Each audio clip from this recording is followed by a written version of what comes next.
त्याला क्रिमिनलायझेशनसुद्धा त्या ठिकाणी करण्यात आलेलं आहे.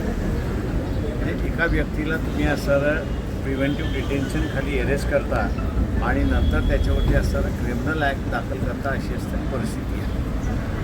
प्रिव्हेंटिव्ह डिटेन्शन हे घटनेप्रमाणे 3च मुद्द्यावरती असताना होऊ शकतं. एक डिफेन्स, दुसरं फॉरेन अफेअर्स आणि तिसरं जे आहे ते सिक्युरिटी ऑफ द नेशन.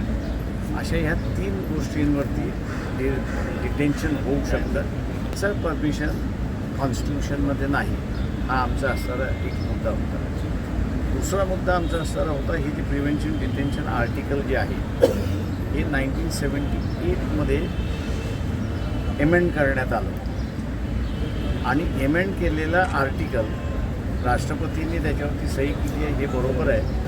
UAPAचा जो कायदा आहे नुसता प्रिव्हेंटिव्ह डिटेन्शनचा नाही, तर त्या प्रिव्हेंटिव्ह डिटेन्शनबरोबर त्याला क्रिमिनलायझेशनसुद्धा त्या ठिकाणी करण्यात आलेलं आहे.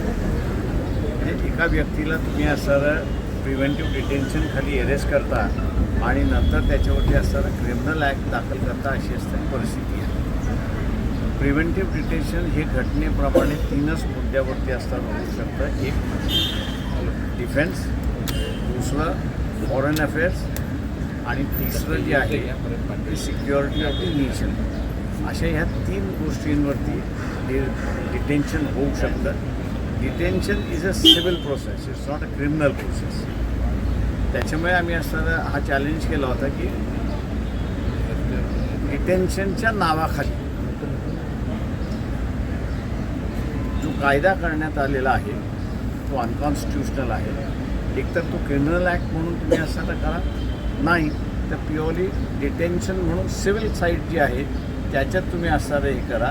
दोन्ही मिक्सचर करून असणारं जे चाललेलं आहे त्याचं परमिशन कॉन्स्टिट्यूशनमध्ये नाही.